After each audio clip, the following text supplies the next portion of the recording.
একদিন বিবি সারা আলাইহিস ইসলাম বিবি হাজারা আল ইসলামকে বললেন, বোন হাজেরা, তুমি তো জানো আমি তোমাকে কত ভালোবাসি।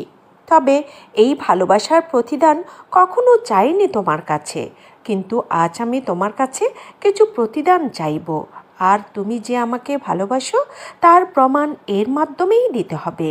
বড় আশা নিয়ে তোমাকে বলছি, আমি আজ বৃদ্ধা হয়ে যাচ্ছি, কিন্তু আমার একটি পুত্র সন্তান হলো না, তাই আমার মনে হাহাকার করছে। তুমি ইচ্ছে করলে আমার এই অশান্তির আগুন দূর করে দিতে পারো। এই কথা বলতে বলতে সারা আলাইহিস ইসলামের দু চোখ থেকে অশ্রুধারা বয়ে যেতে লাগলো। বিবি হাজারা আলাইহিস ইসলাম তখন বললেন, বলুন আমি আপনার জন্য কী করতে পারি। বিবি সারা আলাইহিস ইসলাম বললেন, একজন সন্তানের অভাবে নবীর বংশ বিলীন হয়ে যাবে, তাই তোমার কাছে আমার অনুরোধ, তুমি নবী ইব্রাহিম আলাইহিস ইসলামকে বিয়ে করে আমার এই যন্ত্রণা নিবারণ করো। তোমার গর্ভে পুত্র সন্তান হলে আমি তাকে নিজ পুত্রের মতো লালন পালন করব। বিবি সারা আলাইহিস ইসলামের এই প্রস্তাব শুনে হাজারা আলাইহিস ইসলাম চমকে উঠলেন এবং বললেন, এ কি বলছেন আপা, যা আমি কোনোদিন স্বপ্নেও ভাবিনি। কেন আপনি এই প্রস্তাবটা আমাকে দিলেন? আপনি কি আমাকে পরীক্ষা করছেন? বিয়ে আমার না হলেও আমি ভালো করেই বুঝি নারীর নিকট স্বামী তার পরম ধন। স্বামীকে সবাই চায় একান্ত নিজের কাছে রাখতে এবং একাই ভোগ করতে। এখানে অংশীদারের স্থান নেই, এই অমূল্য কথাটি আমি বুঝি। সুতরাং কোনোভাবেই এটা আমার দ্বারা সম্ভব নয়। আপনার কাছে জোর মিনতি করছি, এই কথা আর কোনো দিন আমাকে বলবেন না। তাছাড়া আমি আপনার সতীন হয়ে গেলে আপনার আর আমার মধ্যে এই সুসম্পর্ক থাকবে না। এর চেয়ে ভালো নবীজিকে অন্য কোনো উত্তম পাত্রী দেখে বিয়ে করাতে পারেন। তখন বিবি সারা আলাইহিস ইসলাম বললেন, তুমি আমার ছোট বোন, এখন যেমন আছো তেমনি থাকবে এবং আমার স্বামীর পত্নী হিসাবে আমার স্নেহ মমতা আরও বেড়ে যাবে। আর তুমি যে বলছো নবীজিকে উত্তম পাত্রী দেখে বিয়ে করাতে, আসলে নবীর যোগ্য পাত্রী যেখানে সেখানে পাওয়া যায় না। এত কিছু বলার পরেও যদি তুমি রাজি না হও, তবে মনে করব যে এতদিন যাকে আপন ভেবেছি সে আমাকে শত্রু মনে করছে। তার ভালোবাসা শুধু প্রতারণা। এইভাবে বিবি সারা আলাইহিস ইসলাম হজরত হাজারা আলাইহিস ইসলামকে বোঝানোর চেষ্টা করলেন। অতঃপর সারা আলাইহিস ইসলাম স্বামী ইব্রাহিম আলাইহিস ইসলামকে বুঝিয়ে বললেন, প্রিয় স্বামী, আমি আপনার সাথে দীর্ঘদিন ধরে সংসার করছি, কালের বিবর্তনে বৃদ্ধ হয়ে যাচ্ছে, কিন্তু এখনও আপনাকে বাবা ডাক শোনাতে পারিনি। তাই আমার প্রচণ্ড ইচ্ছে যে আপনি গুণবতী হাজেরাকে বিয়ে করুন। আল্লাহ চাহেন হাজেরার মাধ্যমেই আপনার বংশধারা রক্ষা পাবে। দয়া করে আপনি রাজি হয়ে যান। তখন ইব্রাহিম আলাইহিস ইসলাম বললেন, এই বৃদ্ধ বয়সে বিয়ে করে লাভ নেই। আল্লাহ তাআলা যা ভালো মনে করেছেন তাই হয়েছে, এতে আমি অসন্তুষ্ট নই। কিন্তু বিবি সারা আলাইহিস ইসলাম বারবার বোঝাতে লাগলেন। অবশেষে ইব্রাহিম আলাইহিস ইসলাম বললেন, সারা, তুমি বারবার শুধু একই প্রস্তাব দিয়ে যাচ্ছ। যাও, আমি তোমার নিকট ওয়াদা দিলাম, যদি হাজরা রাজি থাকে তাহলে আমার কোনো আপত্তি নেই। স্বামীর হাঁ-বোধক জবাব শুনে বিবি সারা আলাইহিস ইসলাম মহা খুশি হলেন এবং বিবি হাজরা আলাইহিস ইসলামের কাছে গিয়ে এই খবরটি জানালেন। তখন হাজরা আলাইহিস ইসলাম চিন্তা করতে লাগলেন, ইব্রাহিম আলাইহিস ইসলাম একজন নবী হয়ে আমার মতো একজন সাধারণ নারীকে নিজের স্ত্রীরূপে গ্রহণ করতে রাজি হয়েছেন। এটা তো আমার সৌভাগ্যের কথা। অতঃপর হাজরা আলাইহিস ইসলাম বললেন, তিনি যদি রাজি থাকেন তাহলে আমিও রাজি আছি। এই কথা শুনে বিবি সারা আলাইহিস ইসলাম খুশি হয়ে হাজেরার কপালে একটা চুমু দিয়ে বললেন, প্রিয় বোনটি আমার, এই শুভ পরিণয়ের মাধ্যমে তোমাকে যেন আল্লাহ তাআলা এমন সন্তান দান করেন যার মহান কীর্তি সারা দুনিয়ার বুকে ছড়িয়ে যায়, আর নবী ইব্রাহিম আলাইহিস ইসলামের নাম যেন গোটা বিশ্বে অক্ষয় হয়ে থাকে। আল্লাহ তাআলা বিবি সারা আলাইহিস ইসলামের এই দোয়া কবুল করে নিলেন। ফলে বর্তমানে পৃথিবীর বড় বড় ধর্মগুলোতে হজরত ইব্রাহিম আলাইহিস ইসলামকে সম্মানের দৃষ্টিতে দেখা হয়। অতঃপর বিবি সারা আলাইহিস ইসলাম হজরত ইব্রাহিম আলাইহিস ইসলাম এবং বিবি হাজারা আলাইহিস ইসলামের মুরব্বী হয়ে বিবাহের অনুষ্ঠান সম্পন্ন করলেন।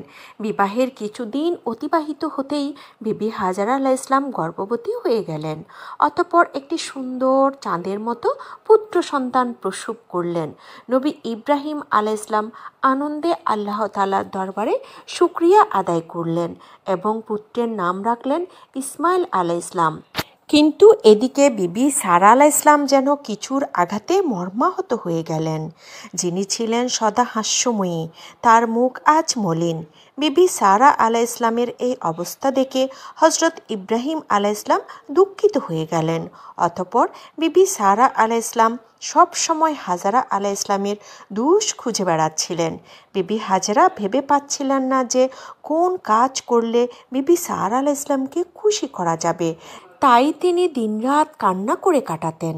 যে ভয় তিনি বিয়ের আগে করেছিলেন তাই আজ বাস্তব হলো। অতঃপর বিবি সারা আলাইহিস ইসলাম হাজরা আলাইহিস ইসলামের নাক কান ছিদ্র করে দিলেন। বিবি হাজরা আলাইহিস ইসলাম লজ্জায় অপমানে ধৈর্যের শেষ সীমানায় পৌঁছে গিয়েছেন। তিনি এখন প্রাণ বিসর্জন দিবেন নাকি সংসার ছেড়ে কোথাও পালিয়ে যাবেন কিছুই ভেবে পাচ্ছিলেন না। এমন সময় গভীর নিশীথে তিনি স্বপ্ন দেখেন কে যেন তাকে বলছেন, হে হাজিরা, তুমি ধৈর্য ধরো, তোমার সৌভাগ্য শীঘ্রই আসছে, তোমার সন্তান মহাপুরুষ, তোমার ছেলে এই পৃথিবীতে তোমার মুখ উজ্জ্বল করবে। এই স্বপ্ন দেখে বিবি হাজরা আলাইহিস ইসলামের মন কিছুটা শান্ত হলো। এদিকে হজরত জিব্রাইল আলাইহিস ইসলাম আগমন করে নবী ইব্রাহিম আলাইহিস ইসলামকে বললেন, আপনি হাজরার নাক কানের ছিদ্রে অলংকার পরিয়ে দিন। অতঃপর ইব্রাহিম আলাইহিস ইসলাম হাজরার নাক এবং কানের ছিদ্রে অলংকার পরিয়ে দিলেন। অলংকার পরানোর সাথে সাথে হাজরা আলাইহিস ইসলামের সৌন্দর্য যেন আরও বেড়ে গেল। কথিত আছে যে এখান থেকেই সারা বিশ্বের নারীদের নাক কানের ছিদ্র করে অলংকার পরিধান করার সূত্রপাত হয়েছিল। তবে এই মতামত নিতান্তই দুর্বল। অতএব একদিন ইব্রাহিম আলাইহিস ইসলাম বিবি সারা আলাইহিস ইসলামকে বললেন, হে প্রিয়তমা, তুমি তো বলেছিলে যে হাজরার গর্ভে একটি পুত্র সন্তান হলে তাকে তুমি তোমার নিজের সন্তানের মতো আদর করে লালন পালন করবে। আর আমাকে বলেছিলে যে আমার বংশ বৃদ্ধির জন্য তুমি তোমার জীবন বিসর্জন দিতে পারো। তাহলে তোমার এই প্রতিজ্ঞা আজ কোথায়? তুমি আজ এতটা বিষণ্ণ কেন? তুমি বলো, তোমার জন্য আমি কী করতে পারি?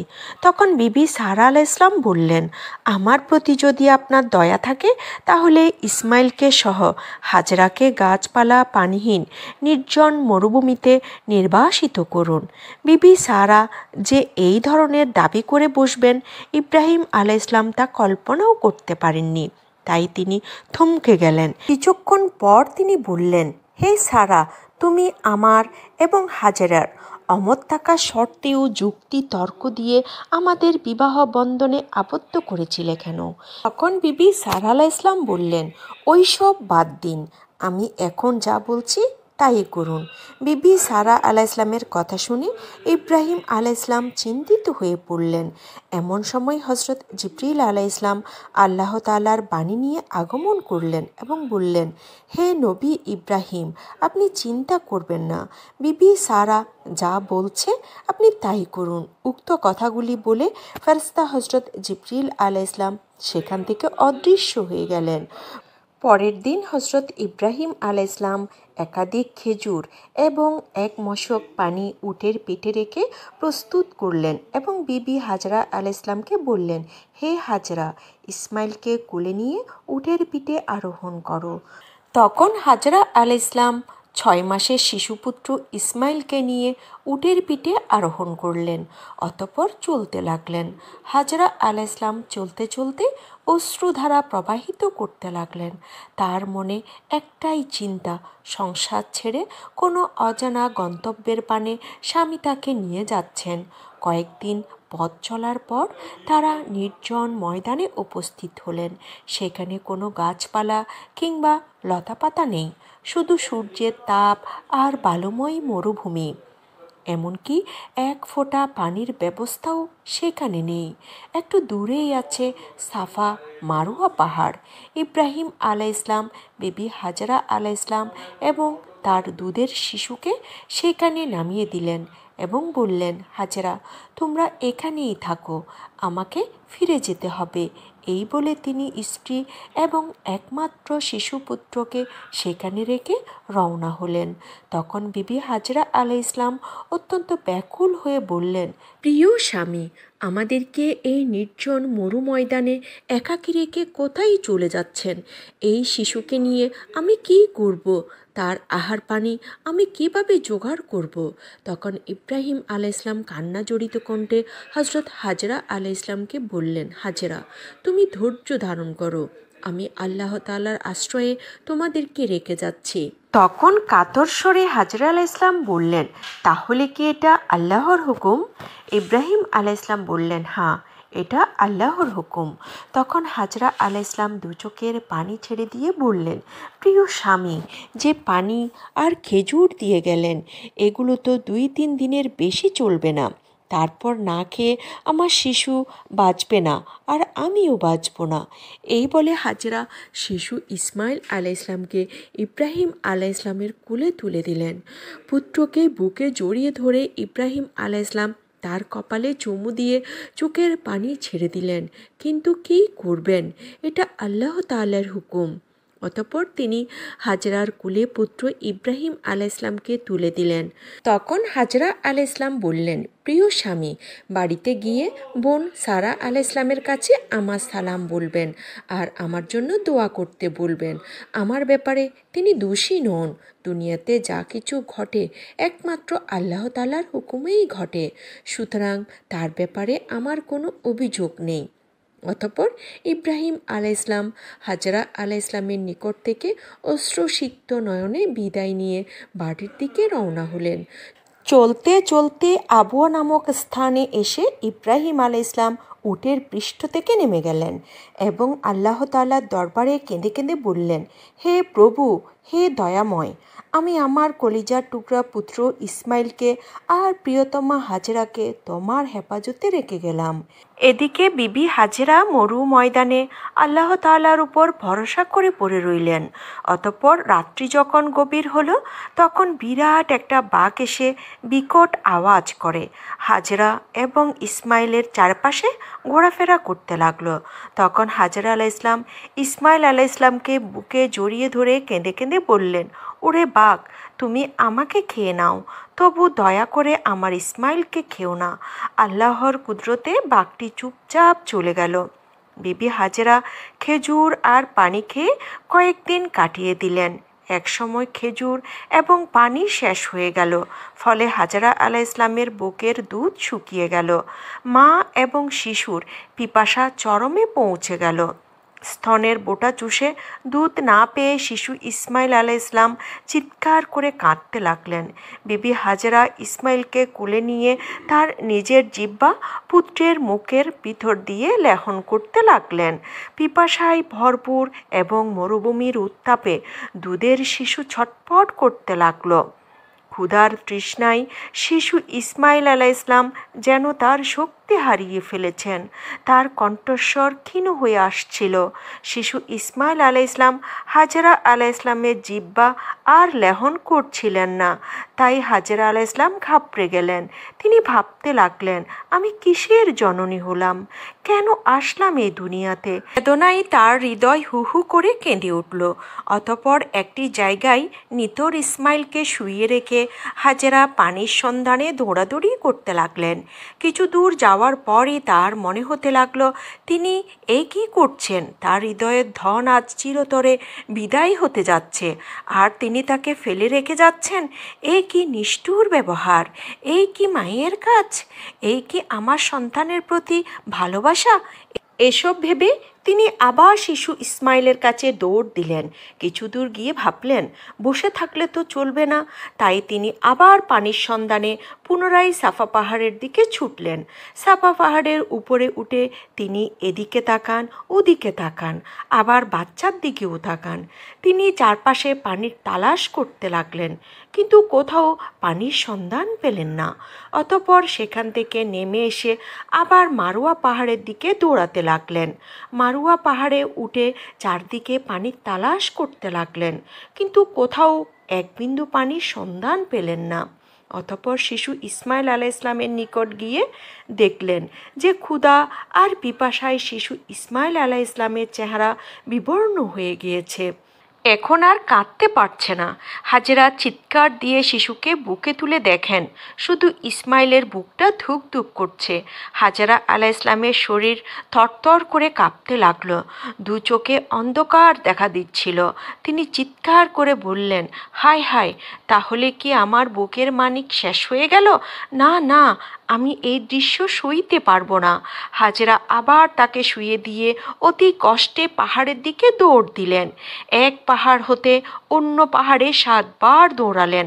হঠাৎ শুনতে পেলেন মেঘের ডাকের মতো গুরুম গুরুম আওয়াজ।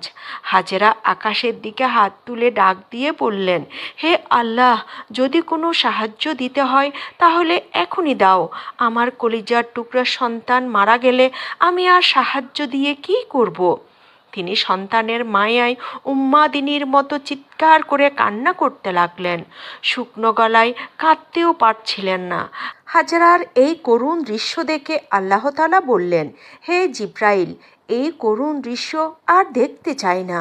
মা তার সন্তানের জন্য এভাবে দৌড়াচ্ছে দেখে আমার রহমতের সাগরে উত্তাল ঢেউ উঠেছে। তুমি চলে যাও, ইসমাইলের পায়ের আঘাতের জায়গায় তুমি আঘাত দিয়ে পানি বের করে দাও। এদিকে বিবি হাজেরা আসমানের দিকে হাত তুলে ডাকছেন, হে ফেরেশতারা, আমার বুকের মানিক কলিজার টুকরা ইসমাইলের প্রাণ থাকতে যদি সাহায্য করো তাহলে এদিকে এসো। অতঃপর জিব্রাইল আলাইহিসসালাম শিশু ইসমাইল আলাইহিসসালামের পায়ের নিকট এসে মাটিতে আঘাত করলেন। মাটিতে আঘাত করার সাথে সাথে পানির ফোয়ারা উতলে উঠল। হাজেরা আলাইহিসসালাম দৌড়ে গিয়ে পাথরের টুকরা এনে বাঁধ দিতে লাগলেন আর বলতে লাগলেন, জাম জাম, অর্থাৎ থাম থাম। সেখান থেকেই এই কুয়ার নাম হয়েছে জমজম। অতঃপর হাজেরা আলাইহিসসালাম ইসমাইলকে পানি পান করালেন এবং নিজেও পান করলেন। জিব্রাইল আলাইহিসসালাম হাজেরা আলাইহিসসালামকে কিছু খেজুর দিয়ে বললেন, এই খেজুরগুলো আপনি খান আর এগুলোর বীজ মাটিতে রোপণ করুন। হাজেরা আলাইহিসসালাম তাই করলেন, ফলে খেজুর গাছ হয়ে গেল, এমনকি তাড়াতাড়ি খেজুরও হলো। তারপর হজরত জিব্রাইল আলাইহিসসালাম আরও বললেন, আপনি কোনো চিন্তা করবেন না, এখানে খানাই কাবা রয়েছে। এই ছেলে তার পিতার সাথে মিলে এই ঘরের মেরামত করবে। এই ভয়াবহ নির্জন মরুভূমি আবাদ হবে। উক্ত কথাগুলি বলে ফেরেশতা হজরত জিব্রাইল আলাইহিসসালাম সেখান থেকে অদৃশ্য হয়ে গেলেন। বন্ধুরা, এই ছিল আমাদের আজকের ভিডিও। আমি ইসলামের ইতিহাস আর ঐতিহ্য জানতে এবং আপনাদেরকে জানাতে চেষ্টা করি এবং আরও চেষ্টা করি সর্বদা সত্য ইতিহাসগুলো আপনাদের সামনে তুলে ধরতে।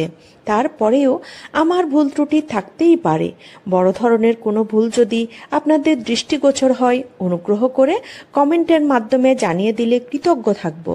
আর ছোটোখাটো ভুলগুলোকে ক্ষমা সুন্দর দৃষ্টিতে দেখলে অনুপ্রাণিত হব। যদি ভালো লাগে একটি লাইক দিতে পারেন, প্রচারের স্বার্থে আলোচনাটি শেয়ার করতে পারেন এবং নিয়মিত এ ধরনের ভিডিও পেতে অনুগ্রহ করে চ্যানেলটি সাবস্ক্রাইব করতে পারেন। সবাই ভালো থাকুন, সুস্থ থাকুন, নিরাপদে থাকুন। আসসালামু আলাইকুম ওয়া রাহমাতুল্লাহি ওয়া বারাকাতুহু।